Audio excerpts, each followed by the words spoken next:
할렐루야. 할렐루야. 오늘도 우리를 사랑하시는 하나님께서 가까이 다가와 주실 줄 믿습니다. 옆에 계신 분들과 이렇게 인사하겠습니다. 함께 할 수 있어서 행복합니다. 고백하겠습니다. 함께 할 수 있어서 행복합니다. 여러분, 햄릿 증후군이라는 말을 아십니까? 햄릿 증후군. 이런 이야기인데요. 어떤 선택을 해야 하는지 화면 한번 보여주십시오. 네, 이렇게 되어 있는, 정의되어 있는 그런 내용이 있습니다. 어떤 선택을 해야 되는 상황에서 쉽게 결정을 내리지 못하는 성향을 가리켜 햄릿 증후군이라고 하는 것이죠. 영국의 극작가였던 섹스피어의 희곡 햄릿을 아시죠? 햄릿이 뭐라고 이야기합니까? 네? 사느냐 죽느냐 그것이 문제로다. 네, 아시죠? 기억나시죠?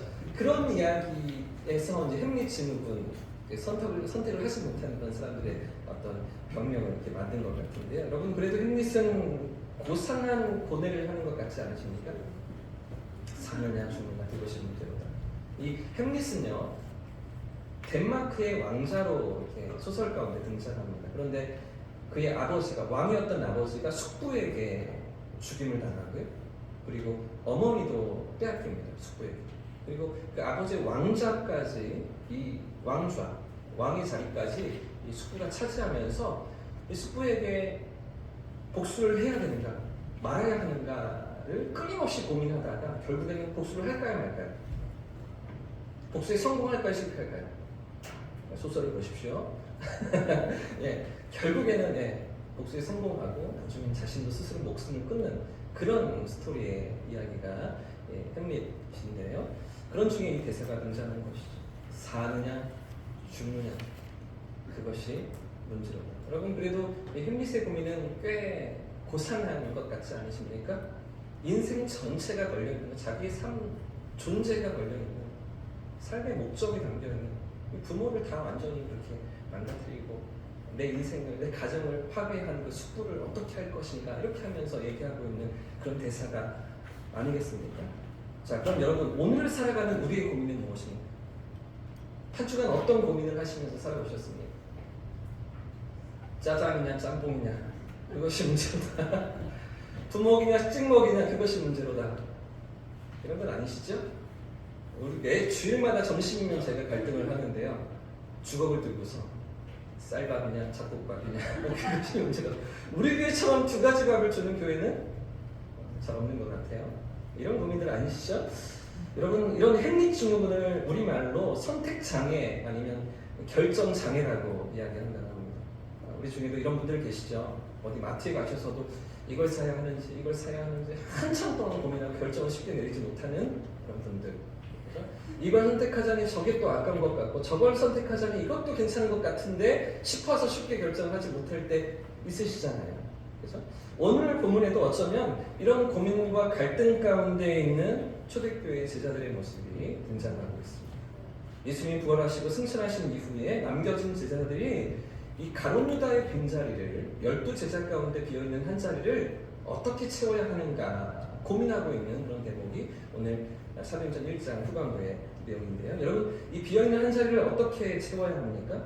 이게 제자들의 숙제였던 것이죠. 마치 오디션 프로그램의 심사위원들처럼 누구를 선택해야 되는가 이런 고민에 빠져있던 제자들을 있는 것입니다. 지금 제자들은 예루살렘에 모여 있습니다. 어쩌면 이제 예수님께서 부활하시고 승천하신 이유이기 때문에 더 이상 예루살렘에 머물러 있을 이유가 없는 그런 제자들이었거든요. 심지어 예루살렘에 모여 있는 것은 아주 위험한 일이었습니다. 예수님을 처형시켰던 그 당국자들이 여전히 살기가 가득했기 때문에 가급적 빨리 예루살렘을 벗어나야 그래야 안전할 수가 있었던 제자들인 것이죠. 여러분, 그런데도 지금 11명의 제자들이 어디에 모여 있습니까? 그런데도 이런 제자들이 지금 어디에 있습니까? 예루살렘을 떠나지 못하고 120명의 성도들과 함께 마가의 다락방이라고 알려진 다락방에 지금 모여 있는 것이죠. 예수님께서 떠나시기 전 그들에게 명령을 남기셨기 때문입니다. 두 가지 명령을 그들에게 남기셨기 때문인데요. 첫 번째는 예루살렘을 떠나지 말라고 그들에게 당부하셨기 때문입니다. 예루살렘을 떠나지 말고 아버지께서 약속하신 성령을 기다리라 이렇게 예수님께서 말씀하셨기 때문인데요. 오늘 본문 위에 4절에 보시면 그 내용이 기록되어 있습니다. 4절 말씀을 같이 한번 읽어보겠습니다. 4절 시작. 사도와 함께 모이사 그들에게 분부하여 이르시되 예루살렘을 떠나지 말고 내게서 들은 바 아버지께서 약속하신 것을 기다리라. 아멘. 이 명령 때문에 제자들은 그 위험한데도 불구하고 안전하지가 않은데도 불구하고 예루살렘을 떠날 수가 없던 것이죠. 그런가 하면 두 번째는요. 예수님께서 남기신 또 하나의 명령이 있었기 때문입니다. 그것이 무엇일까요? 자, 8절 말씀인데 8절도 같이 한번 읽어보겠습니다. 시작. 오직 성령이 너희에게 임하시면 너희가 권능을 받고 예루살렘과 온 유대와 사마리아와 땅끝까지 이르러 내 증인이 되리라 하시니라. 아멘. 또 하나 예수님께서 남기신 명령이 무엇입니까? 떠나지 말라. 예루살렘에 머물러 있어라. 우리 성령을 기다리라는 첫 번째 명령과 함께 두 번째는요. 너희가 성령을 받으면 그 성령 하나님으로 말미암아서 내 증인이 될 거야. 너희가 내 증인으로 살아갈 거야. 그러니 기다려.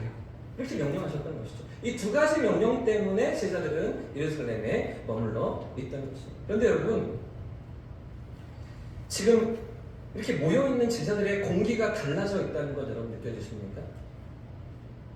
이들이 모여있는 120명이 함께 모여있는 이 분위기가 달라져 있다는 거 여러분 좀 감지가 되십니까? 이전까지 제자들은 두려워 떨고 있었거든요. 요한복음에 보시면 부활로 예수님을 목격했던 제자들이 모여있는데 한 장소에 한 집안에 그들이 머물러 있는데 문들을 다 걸어 잠궜다 이렇게 요한이 기록하고 있습니다. 문들이 어떤 문들이냐면 대문을 얘기하는 거예요. 창문들까지를 다 얘기하는 거죠. 모든 문들을 다 걸어 잠그고 숨어 있는 거죠. 예수님을 잡아 죽인 그 로마의 군사들이, 종교 지도자들이 자기들도 잡아갈까봐 너무나 두려워서 그래서 다 흩어졌잖아요. 감람산에서 예수님 잡혀가실 때 한 사람도 남아있지 않고 모두가 뿔뿔이 흩어졌던 건 제자들이었잖아요. 그렇게 두려워 떨던 제자들이 지금 마가의 다락방에서는 전혀 다른 모습으로 함께 모여 있는데요. 한 마음으로 함께 모여서 기도하면서 함께 무언가를 약속하신 것을 기다리고 있는데 이 공기가 달라져 있는 것이죠. 전혀 다른 모습이 되었던 것이죠. 여러분 무엇 때문입니까? 어떻게 제자들이 그 110명의 성도들이 이렇게 달라져 있던 것입니까? 부활하신 예수님을 목격했기 때문에 부활의 주님을 그들이 만났기 때문에 십자가에 죽으시고 우리 죄를 용서하시고 대속하실 뿐만 아니라 다시 살아나시는 부활의 첫 열매가 되신 그 예수님을 그들이 보았기 때문이고 확인했기 때문이고 그분을 경험했기 때문 아니겠습니까? 사랑하는 여러분, 부활의 주님을 경험하시기를 축복합니다. 오늘도 살아계셔서 내 삶을 붙드시고 인도하시는 그 주님을 경험할 수 있기를 축복합니다. 이 세상의 역사가 이 예수님을 기점으로 예수님과 함께 예수님 오시기 전 BC라고 세상의 역사를 얘기하죠. 예수님 오신 이후에 AD라고 얘기합니다. 아노 도미니, 우리 주님의 시대에 세상의 역사도 이렇게 달라지는 것이죠. 우리 주님의 오심을 기점으로 오시기 전과 오신 후를 나누고 있는 것입니다. 이 세상에 살아가는 모든 사람들은 두 가지로 나눠볼 수 있습니다. 남자와 여자 아닙니다. 예수님을 만난 사람과 예수님 만나지 못한 사람으로 나눠지는 것이죠.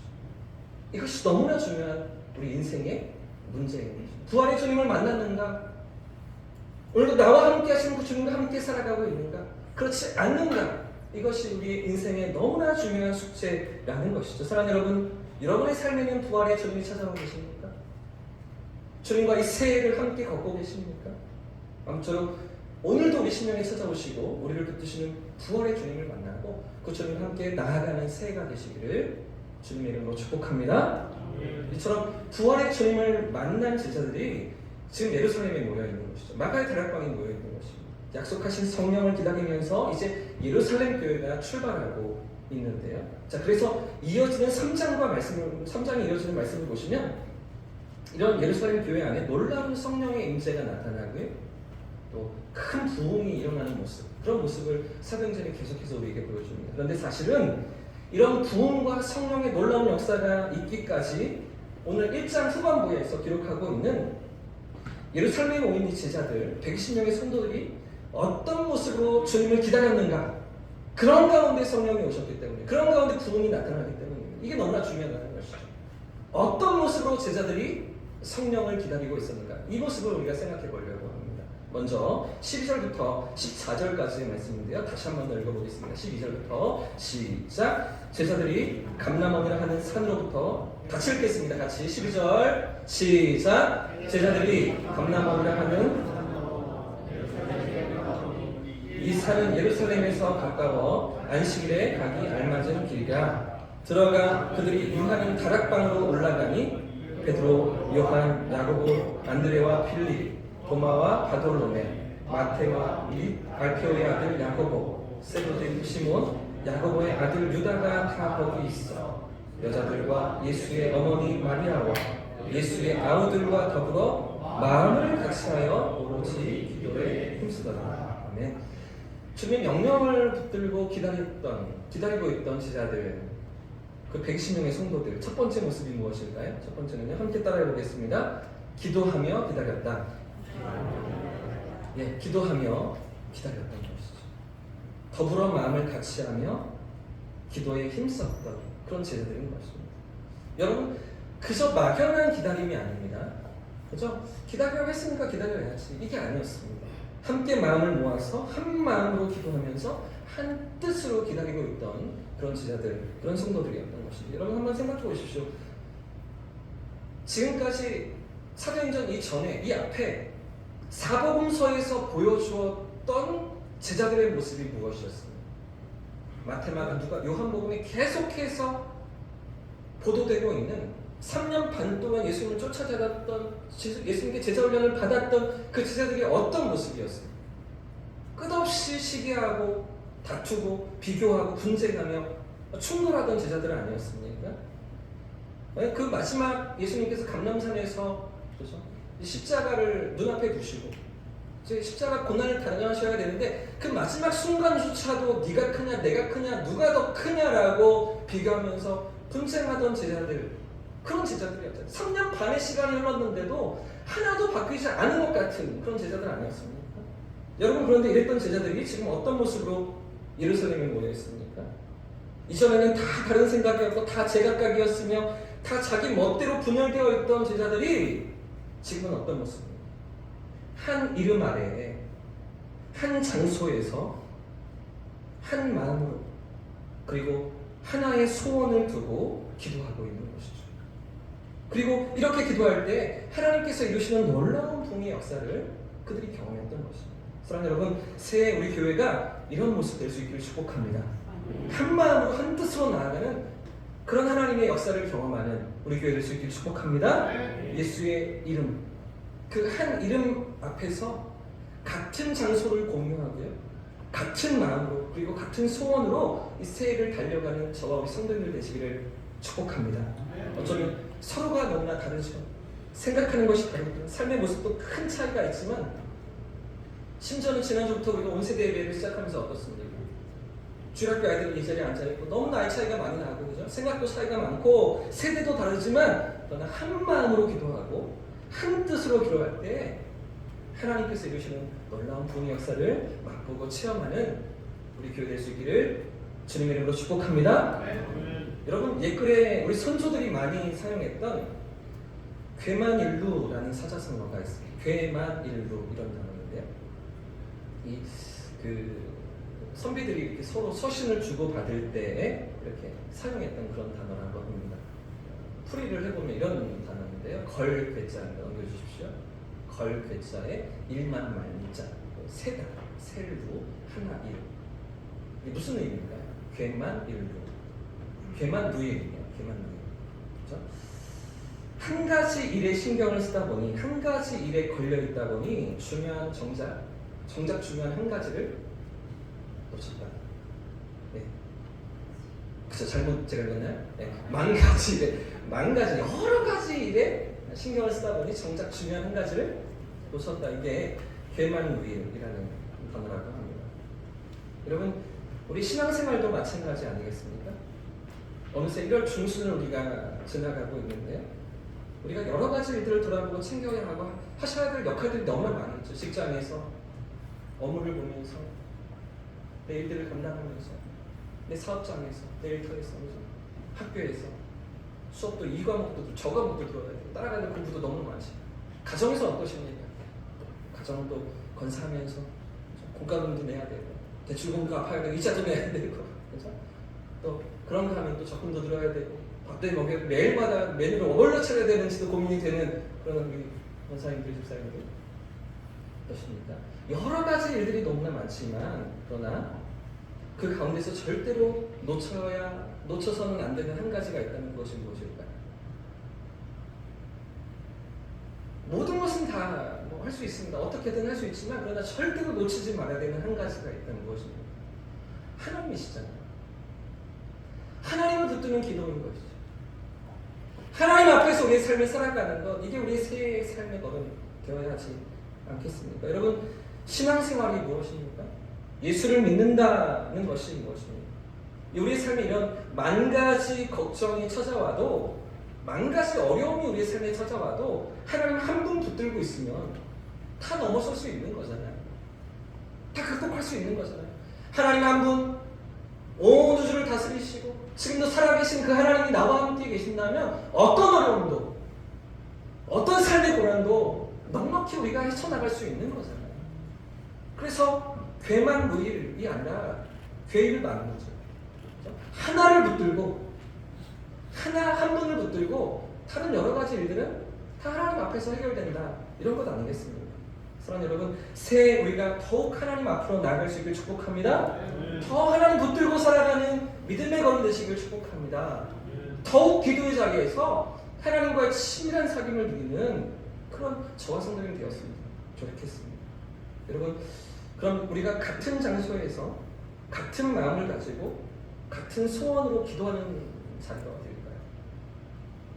우리가 같은 장소에서 같은 마음을 가지고 같은 소원으로 기도하는 자리, 그 자리가 어떤 자리입니까? 금요기도예요.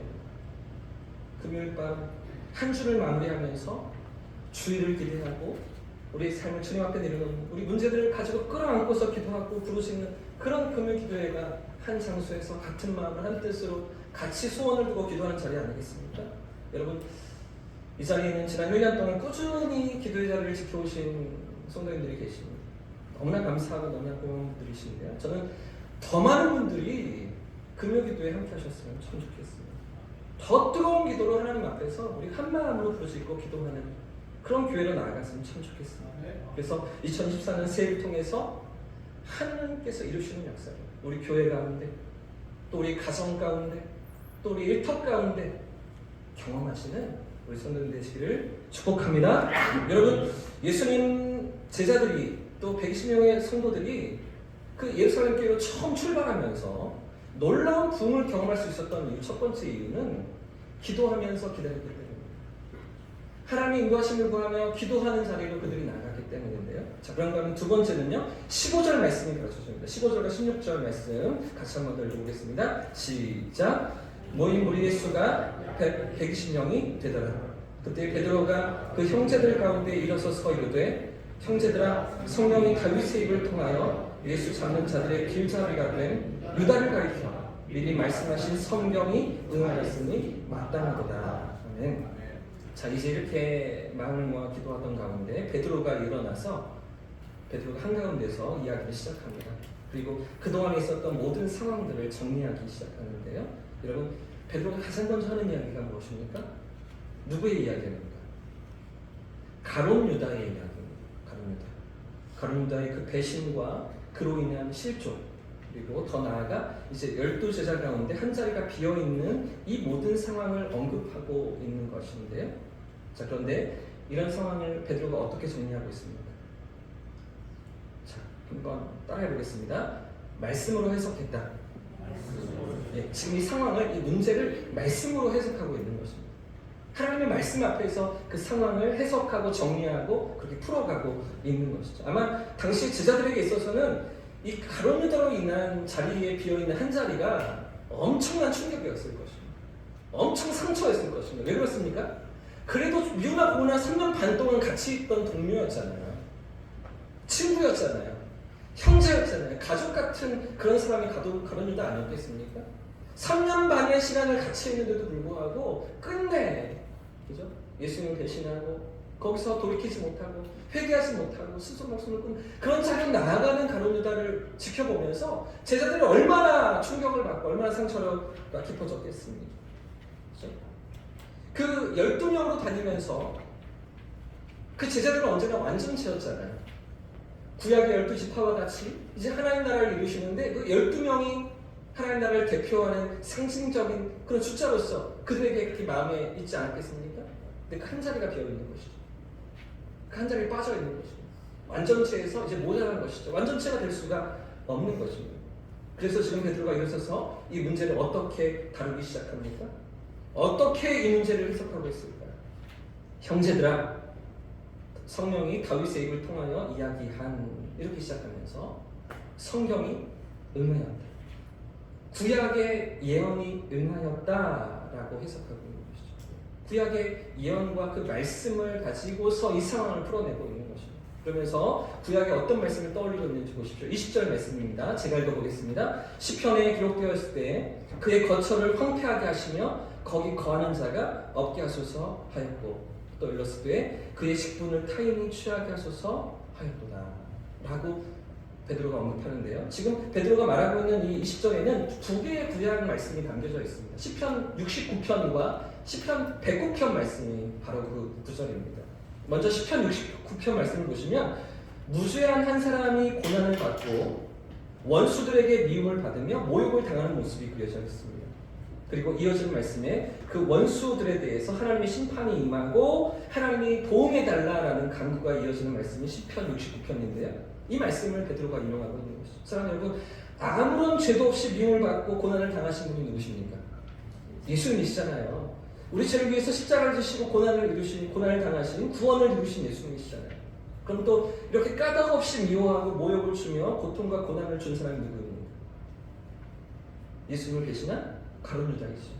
그리고 종교 지도자들이죠. 로마의 군사들 아니겠습니까? 인간적으로 생각할 때는 그렇게 오랫동안 동고동락했던 동료이고 친구이지만 그러나 그 마지막 순간에 사탄의 꾀임에 빠져서 예수님을 배신하고 종교 지도자들에게 팔아먹었던 가룟 유다가 그 구약에 예언되어 있음을 베드로는 지금 말하고 있는 것입니다. 그러면서 또 이어지는 18절과 19절에도 보시면 또 어떤 사건을 언급합니까? 예수님을 은 30에 팔았던 유다가 나중에 후회하면서 이 돈을 제사장들과 장로들에게 다시 가져다 주지만 그들이 다시 받지 않죠. 받기를 거절하죠. 그러면서 누구도 이 돈을 챙기려 하지 않자 결국은 토기장의 밭을 사서 나그네들을 위한 무덤을 만듭니다. 그 은 30으로 어떤 밭을 샀는데 토기장의 밭이었는데 그곳에 아무도 살려고 하지 않기 때문에 그곳에서 누구도 거주하려고 하지 않기 때문에 이곳을 나그네들의 무덤, 그러니까 연고가 없는 사람들의 무덤으로 만들면서 그렇게 방치되고 마는 그런 이야기를 지금 베드로가 하고 있는 거죠. 그곳이 황폐하게 되었다.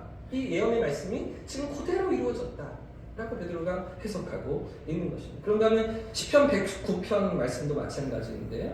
이간질하며 악한 말을 하고 모든 선을 악으로 되돌려주는 그런 사람에 대해서 하나님의 심판이 임하고 진노가 임하게 달라.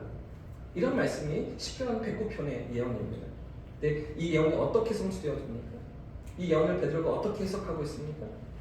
가룟 유다가 그 12제자 중에 한 자리를 빼앗기고 다른 사람이 차지하게 되었다는 것이죠. 그 직분이 다른 사람에게 넘어가게 되었다라는 그 말씀을 인용하면서 지금 가룟 유다의 사건을, 자리가 비어있는 사건을 해석하고 있는 것입니다. 여러분, 지금 본문이 사도행전 1장 후반부가 우리에게 무엇을 말해주고 있습니까? 하나님께서 예루살렘 교회 안에 그 초대교회 놀라운 부흥을 허락하시는데 그 부흥이 있기까지 제자들에게 어떤 삶의 모습이 있었던 것입니까? 그들 앞에 있는 문제를, 이 어려운 상황을, 참담하고 속상하고 괴로운 상처가 된 이 모든 상황들을 어떻게 해석했다고요? 구약의 말씀으로 해석하고 있는 것입니다. 하나님의 말씀을 통해서 이 상황을 정리하고 있는 것이죠. 말씀 앞에서 자신들의 삶을, 상황을, 이 문제를 바라보면서 받아들이는 이런 믿음이, 이런 태도가 그들 가운데 있었다는 거죠. 사랑하는 여러분, 오늘 우리는 어떤 기준을 가지고서 우리의 삶을 살아가고 계십니까? 어떤 기준으로 우리의 삶의 문제를 해석하고 정리하고 계십니까? 내 삶에 고난이 찾아올 때, 내 삶에 어려움이 찾아올 때 그 문제를 어떻게 해석해내고 계시냐? 뭐 다 당하는 상황들이니 세상 사람을 다 찾아오는 고난이니 나에게도 찾아오지 않았나? 그렇게 치부하십니까? 아니면 왜 나에게는 고난을 주시는가? 왜 나에게는 어려움을 주시는가? 이렇게 원망하는 마음과 불평하는 마음이 더 크십니까? 말씀으로 해석해내는 것이죠. 말씀 앞에서 하나님의 뜻이 무엇인지 말씀 가운데 이 상황들을 돌아보는 것입니다. 말씀 위에서 살아가는 우리 성도님들 되시기를 축복합니다. 말씀 앞에서 세일을 살아가는 저와 우리 교회가 되었으면 좋겠습니다. 그럼 여러분, 말씀 앞에 살아가는 삶이 무엇입니까? 그 말씀이 나에게 무엇을 요구하고 계시는지, 그 말씀이 나에게 어떻게 다가오고 계시는지 말씀 앞에 부수하지 나가는 것이죠. 새해에도 성경 통독으로 하루하루 말씀의 인도하심을 따라가는 거죠. 부지런히 말씀 앞에 내 삶을 비추어보고 내 영혼을 비추어보고 우리 삶의 문제들을 돌아보는 그런 말씀 앞으로 나아가는 삶의 자리 아니겠습니까? 세상의 기준이 아니라 세상이 말하고 들려주는 것들이 아니라 말씀으로 우리 삶의 기준을 삼고 말씀 앞에서 해석하는 우리 성도님들 되시길 축복합니다. 자, 그러면 마지막 세 번째는요, 예루살렘 교회가 부흥할 수 있었던 첫 번째는 기도하며 기다렸기 때문입니다. 두 번째는요, 말씀으로 해석했기 때문입니다. 마지막 세 번째는 인도하심에 순종했던 것입니다. 성령의 인도하심에 그들이 순종했던 것입니다. 자, 이렇게 이제 가룟 유다의 빈자리를 제자들이 성도들이 채우게 되는데, 자, 그런데 문제가 무엇이냐면 이 빈자리를 어떻게 채워야 되느냐, 누구를 선택해야 되느냐 하는 것이죠.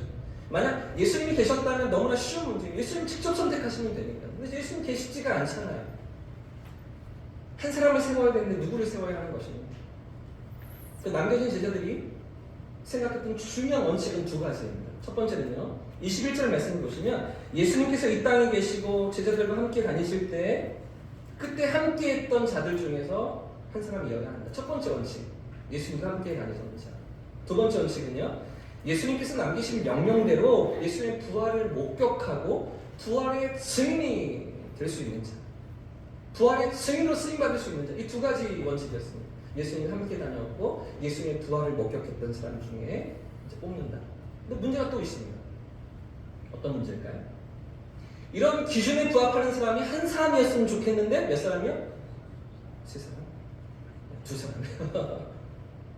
한 사람이 이 사람인 것 같아. 모두가 다 그 사람이라고 인정하고 받아들이면 되는데 그런 기준에 부합한 사람이 두 명이었던 것이죠. 자, 23절 말씀입니다. 23절 마지막 같이 읽어보겠습니다. 시작. 그들이 두 사람을 내세우니 하나는 바사바라고 하고 별명은 유스도라고 하는 요셉이요.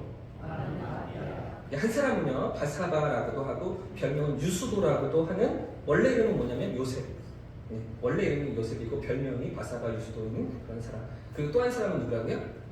마띠아. 요셉과 마띠아 두 사람인 거죠. 이 두 사람이 예수님과 함께 다녔고 예수님 부활을 목격했던 증인이 될 수 있는 사람들이었다는 것입니다. 여러분, 이렇게 딱 보셔도 누가 더 유력해 보이십니까? 누가 더 인정받고 있다고 보이십니까? 누가 더 많은 역할을 감당하고 많은 직분을 감당하고 많은 봉사를 했던 거라고 보여지십니까? 유명한 사람이잖아요, 그죠? 별명도 있고 이렇게 불려줘. 숨김의 왕, 진짜 아름다운 손길, 이런 별명으로 지금 요셉을 부르고 있는 거예요. 여러 역할들하고 열매가 나타나고 있는 사람이 요셉이라는 것이죠. 자, 그에 비해서 마띠아는 아무런 부연 설명이 없습니다. 그러니까 이런만 등장하고 있는 것이죠. 사람들이 볼 때는 요셉이 더 주님이 원하시는 사람이 아니다. 요셉이 더 가룟 유다의 자리, 한 자리 비어있는 자리를 차지해야 되지 않겠는가 생각이 드는 거죠.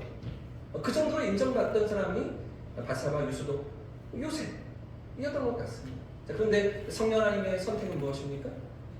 성령 하나님께서 누구를 지금 결정하고 계십니까? 자, 이어지는 말씀을 쭉 보시면 제가 한번 읽어보겠습니다. 그들이 기도하여 이르되 무사람의 마음을 아시는 주여, 이 두 사람 중에 누가 주님께 착하신 바가 되어 봉사와 및 사도의 직무를 대신할 자인지를 보이시옵소서. 유다는 이 직무를 버리고 제 것으로 갔나이다 하고, 보십시오. 그 다음 절이 중요합니다. 제비 뽑아 누구를 얻어요? 누구를 얻어요? 유명하지 않은 사람입니다. 무명이었습니다. 인지도가 없던 사람일 수 있겠지. 사람들이 알아주던 사람도 아니었습니다. 그런데도 불구하고 마띠아를 선택하고, 왜요? 성령의 인도하심을 따라가기 때문에. 그들이 성령의 이끄심을 구하였기 때문이죠. 사랑하는 여러분, 오늘 본문이 보여주는 예루살렘 교회의 중요한 믿음의 원리가 무엇입니까? 성령의 이끄심을 따라가는 것입니다.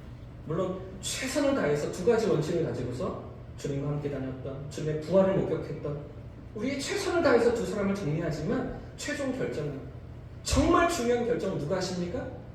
성령께서 하시는 거죠. 그렇기 때문에 교회는 성령이 이끌어 가시는 거죠. 성령 하나님이 주인이십니다. 목사가 아닙니다. 장로님들도 아닙니다. 사람이 주인 아닙니다. 학교의 주인은 학생이시죠. 선생님이 아니죠. 근데 교회의 주인은 성도가 아닙니다.